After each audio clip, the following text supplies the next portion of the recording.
Hey guys, welcome back. And today we'll be talking about some assets that Australia can send over to Ukraine and what will the impact be.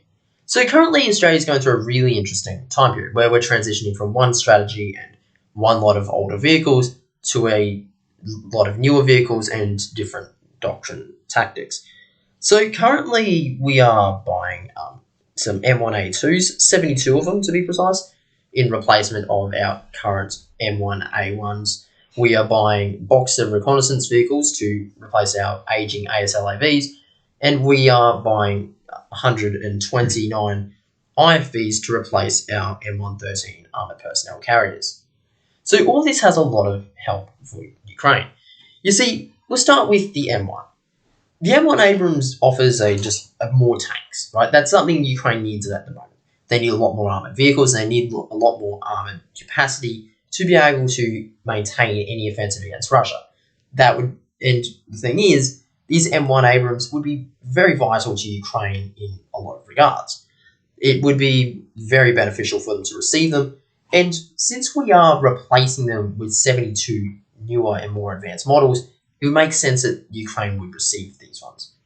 Then, of course, we have the ASLAV, which is a light vehicle which can carry 6 people inside as well as several crew. The ASLAV can carry a 25mm Bushmaster autocannon and has a 7.62 machine gun that can be mounted on top of the turret. This has been replaced with the Boxer armoured vehicle, but we'll talk about that in a second. The ASLAV will be really useful for providing cover for infantry and troops in the front line and providing support for people that are engaging in conflicts. It would be really useful as a scout or reconnaissance vehicle, which Australia uses it for, but also could be really useful in urban warfare and various other aspects. Then, of course, we come to the M113. Now, I'm not a big fan of this vehicle, and honestly, I think it would be best if we just send Ukraine other stuff.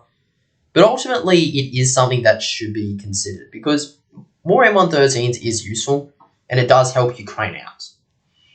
Now we've got some other points. The Bushmaster and the Hawkeye. So we'll start with the Bushmaster. The Bushmaster is already proven in Ukraine. It's shown that it's really good, and it's really proven that it saves crews' lives and protects people inside of it. It's a very effective vehicle, and the Ukrainians have greatly enjoyed it and love the use of it. We've sent 90 so far. However, we have over 1,000 here in Australia, so we can send more.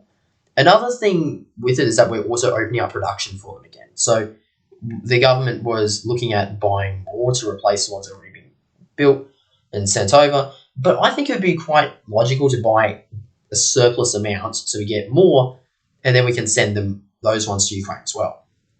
Now for the Hawkeye. This is a vehicle that I think should go to Ukraine. I'm going to put a hashtag in this video, free the Hawkeye. That's something I think everyone should get behind. It's something that we need. Ukraine should receive the Hawkeye because it has the potential as a light armoured vehicle. It's really good for scouting and carrying out other missions, but the biggest advantage of it is that it can supposedly carry missile systems, such as the anti-air weapons, as well as some ground-based weapons. Sorry, I don't know why I said air there. But the thing is, it would be really useful and quite helpful for Ukraine to receive. Now, the Australian government has said no, we're not, because it's apparently got a braking issue. But this is what I'd like to just say, that if it's not good enough for Ukraine, then it's not bloody good enough for our soldiers, right? I'm just saying this right now. If this asset is not good enough for Ukraine, then I have so many questions as to why Australia's military is still using this and why we aren't phasing these things out already. So, if it is such a big problem and that we can't send them to Ukraine, I've got real questions for our government, just saying. Maybe someone could help with that, but I don't think it's a viable reason. Because at the end of the day, if it's so bad, the people here in Australia should not be using them. Just saying. Then, of course, we come to future projects, which, such as the Boxer and our infantry fighting vehicles, and potentially HIMARS missile systems and long-range weapons after that.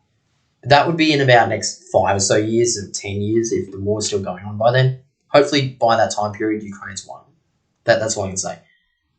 But the Boxer armored vehicle is a really useful one for Ukraine, though. I think it has a lot of options. I think it would be really useful if Ukraine received it.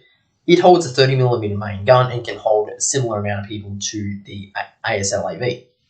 However, it has a much heavier gun and it's got much more armor as well as a couple extra machine guns.